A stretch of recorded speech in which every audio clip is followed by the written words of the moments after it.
நலாஸ் நாட்டு சர்க்கரை நலமுடன் வாழ நலாஸ் இந்தியாவிலேயே நாட்டு சர்க்கரைக்கு ISI முத்திரை மற்றும் அக்மார்க் அங்கீகாரம் பெற்ற ஒரே நிறுவனம். தொடர்புக்கு 9047045000. தூத்துக்குடி மாவட்டம் ஆறுமுகமங்கலத்தை சார்ந்த கவின் என்ற மின் பொறியாளர் ஜூலை மாதம் 27ஆம் தேதி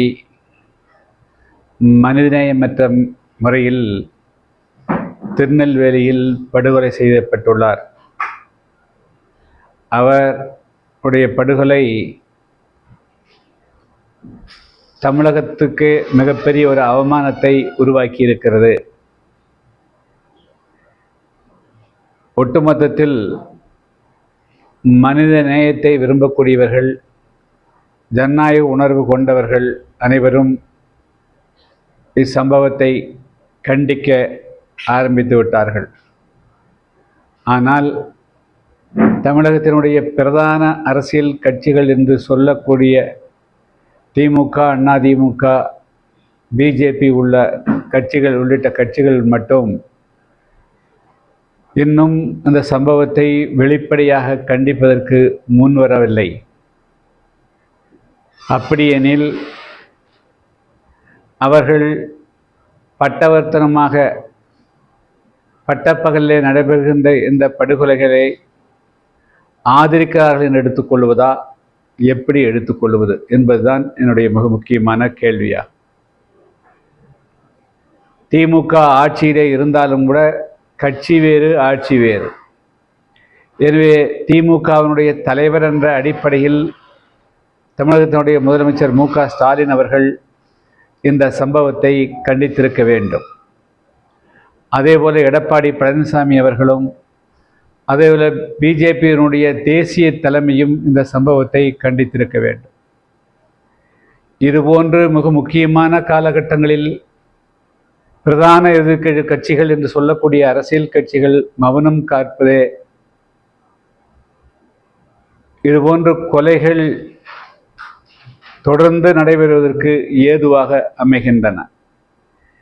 இதுவரையிலும் அவர்கள் அமைதி காத்திருந்தாலும் கூட இனிமேலாவது வெளிப்படையாக அவர்கள் இந்த சம்பவத்தை கண்டிப்பதன் மூலமாக வருங்காலங்களில் ஆயுதங்களை கையில் எடுக்கக்கூடியவர்கள், அருவாள் கலாச்சாரத்தை முன்னிறுத்தக்கூடியவர்கள் அதை கைவிடுவதற்குண்டான வாய்ப்புகள் உருவாகும். எனவே இதுவரையிலும் யாரெல்லாம் கவின் படுகொலையை கண்டிக்காமல் இருக்கார்களோ அவர்கள் இனியாவது கண்டிக்க முன்வர வேண்டும் என்று நான் வலியுறுத்துகிறேன். என்று சொன்னால் அரசியல் லாபம் என்பது வேறு, அநியாயங்களை தட்டி கேட்பது என்பது வேறு. பொறுப்புள்ள எதிர்க்கட்சிகள் மிக முக்கியமான காலகட்டங்களில் மௌனம் சாதிப்பது குற்றம் இழைப்பவர்களுக்கு, தவறு இழைப்பவர்களுக்கு, அருவாளை கையில் எடுத்து ஆதிக்கம் செலுத்த நடக்கக்கூடியவர்களுக்கு, அடக்குமுறையை கையெடுக்கக்கூடியவர்களுக்கு அது ஒரு மீண்டும் பலம் சேர்க்கக்கூடியதாகிவிடும். எனவேதான் இந்த சம்பவத்தை இந்த பிரதானமான எந்த அரசியல் கட்சிகள் எல்லாம் இதுவரையிலும் கண்டிக்க முன்வராமல் இருக்கின்றார்களோ அவர்களெல்லாம் உடனடியாக கண்டிக்க முன்வர வேண்டும் என்று நான் கேட்டுக்கொள்கிறேன். இச்சம்பவத்தை கண்டித்து புதிய தமிழகம் கட்சியின் சார்பாக முதற்கட்டமாக ஆகஸ்ட் மாதம் 17ஆம் தேதி நாங்கள் திருச்சியில் பிரம்மாண்டமான ஆர்ப்பாட்டத்தை நடத்துகிறோம். அதைத் தொடர்ந்து தமிழ்நாடெங்கும் அனைத்து மாவட்டங்கள், ஒன்றிய அளவிலும் தொடர்ச்சியாக 6 மாத காலத்துக்கு இந்த சம்பவத்திற்கு ஒரு நிரந்தரமான தீர்வு காணக்கூடிய வகையில் மாநில அரசு ஒரு நடவடிக்கை எடுக்கின்ற வரையிலும் எங்களுடைய ஆர்ப்பாட்டங்கள் தொடரும். வெறுமனே ஒரு சட்ட ரீதியாக நடவடிக்கை எடுக்கப்படுகிறது என்று சொன்னால் போதாது. இதென்றால் இது சமூகத்தினுடைய உளவியல் ரீதியான பிரச்சனையாக இருக்கிறது. மேலும் இப்பொழுது கூலிப்படை இடத்திலேயும் இந்த பிரச்சனைகள் கையில் எடுத்து செல்லப்படுகிறது. எனவே இது நல்ல கலாச்சாரம் அல்ல. தமிழ்நாட்டுக்கு இது ஒரு மிகப்பெரிய தலைகுனிவை உருவாக்கிவிடும். எனவே தான் இதில் தமிழ்நாடு அரசு ஒரு தீர்க்கமான முடிவெடுக்கின்ற வரையிலும் தொடர் போராட்டங்களை நடத்துவது என்று புதிய தமிழக முடிவெடுத்து துவக்கமாக வரக்கூடிய 17ஆம் தேதி நாங்கள் திருச்சியிலே ஆர்ப்பாட்டத்தை துவங்குகிறோம்.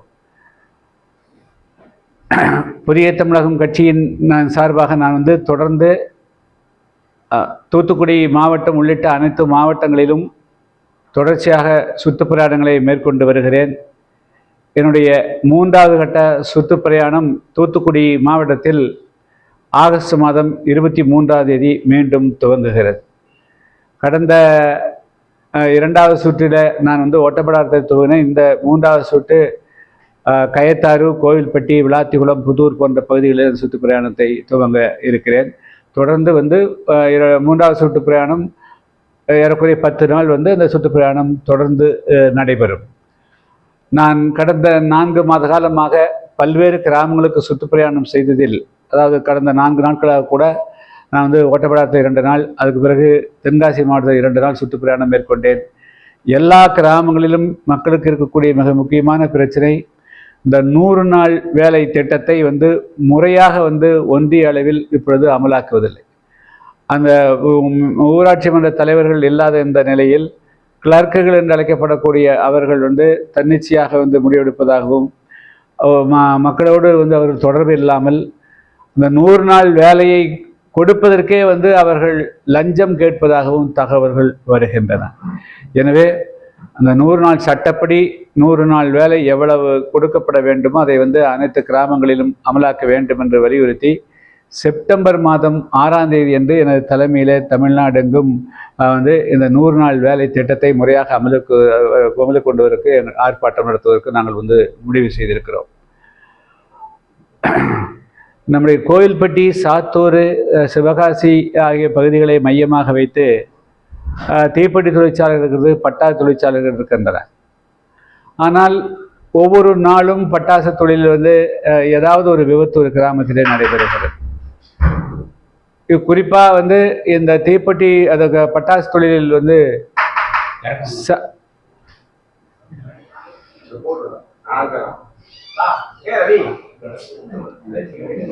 பட்டாசு தொழிலில்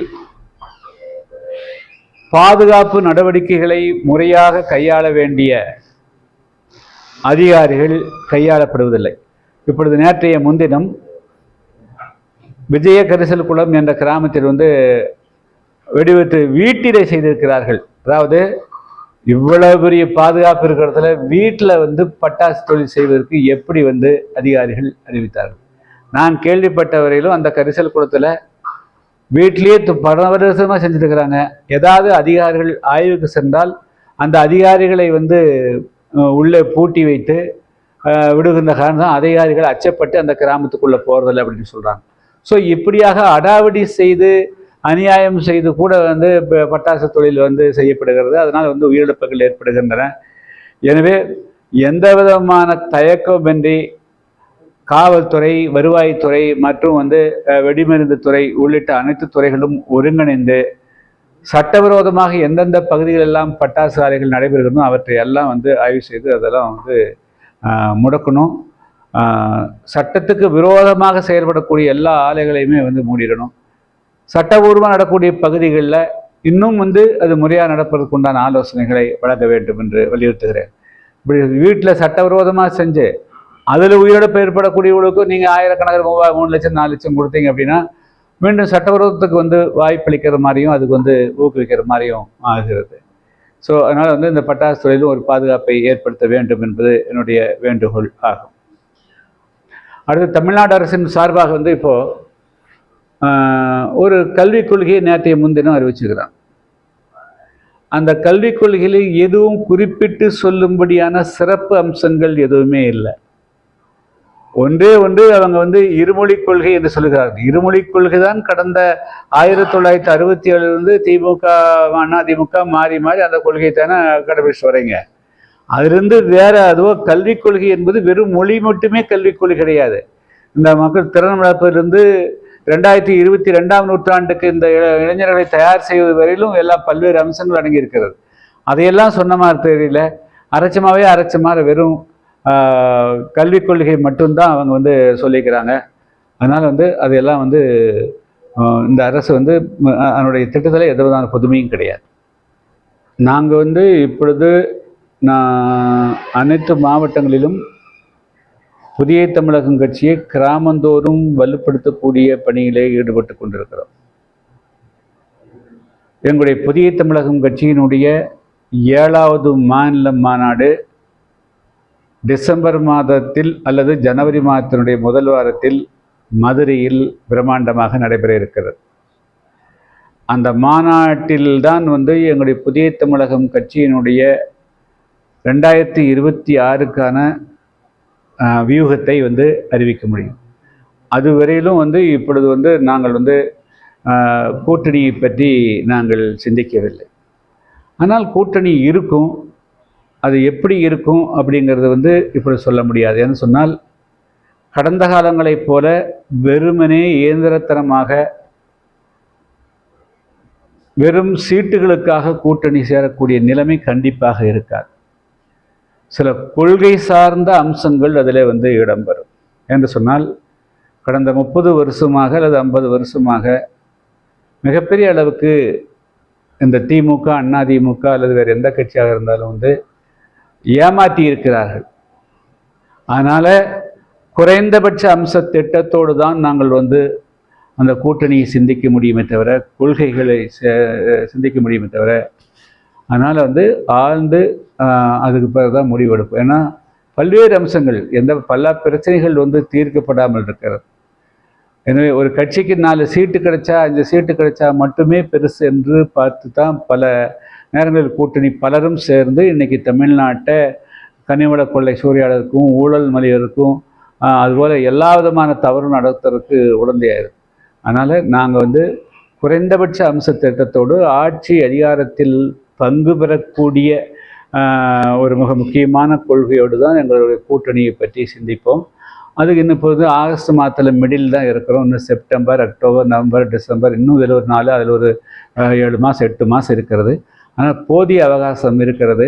எனவே அந்த காலகட்டத்தில் நாங்கள் சரியான முடிவை தமிழ்நாட்டு மக்களுக்கு நல்லது பயக்கக்கூடிய வகையிலான ஒரு கூட்டணி அமையறதுக்கு உண்டான வியூகத்தை நாங்கள் வகுப்போம். இல்லை, இப்போ நாங்கள் எங்கள் கட்சி தான் முன்னெடுத்து தவிர என்னுடைய எங்கள் சன்னு அப்படிங்கிறதெல்லாம் இப்போ அது முக்கியமில்லை. முதல்ல புதிய தமிழகம் கட்சி ஆட்சி அதிகாரத்தில் பங்கு பெறணும். எங்கள் சன்னு ஒருத்தர் வந்ததுன்னா போதுமா? கட்சியில் நாங்கள் ஆட்சி அதிகாரத்தில் பங்கு பண்ணணும், எங்கள் கட்சி அங்கீகாரம் பெறணும். அப்படின்னாலே நாங்கள் ஒரு 15 சீட்டில் வெற்றி பெற்றால் தான் நாங்கள் அங்கீகாரம் பெற முடியும். அதனால் நாங்கள் யாரையும் ஒரு தனிநபரை முன்னிறுத்தி எங்களுடைய கட்சி எப்பொழுதுமே நாங்கள் சிந்திச்சது கிடையாது. தமிழ்நாட்டு மக்களை முன்னிறுத்துவோம்.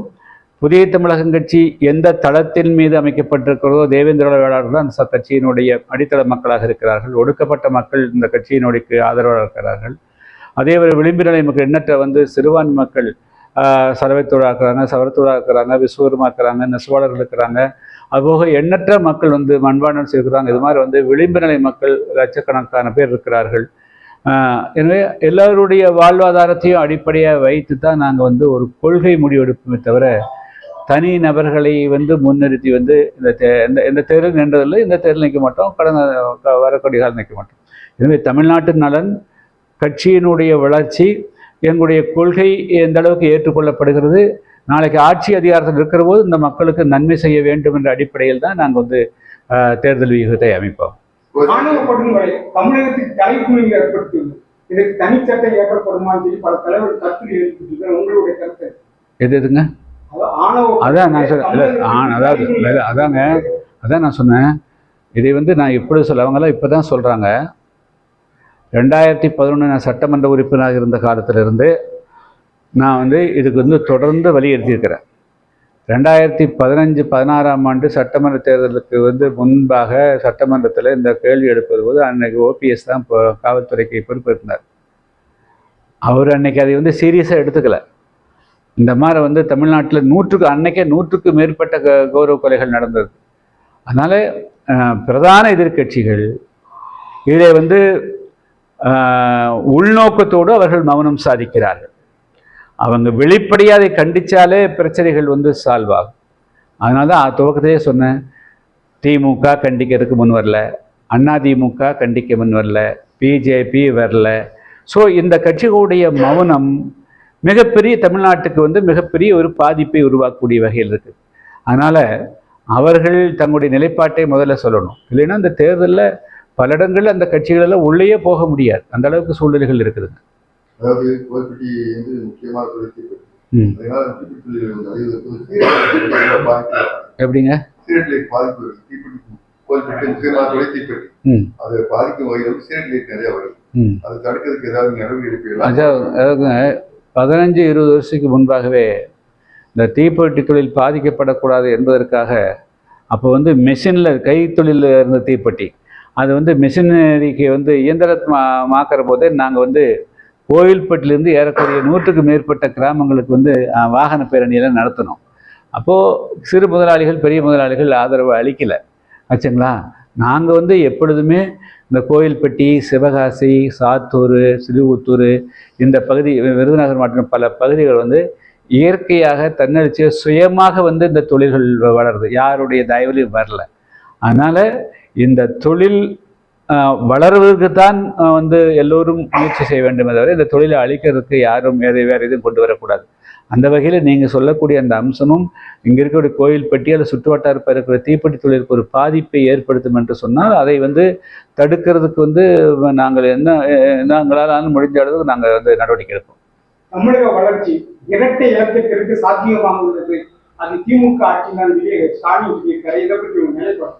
தமிழ்நாட்டில் வறுமையினுடைய ஏழை எளிய மக்களுடைய வறுமை நிலை தான் இரட்டிப்பாக இருக்கிறத தவிர அந்த மக்களுடைய வருமானம் இரட்டிப்பாகவில்லை.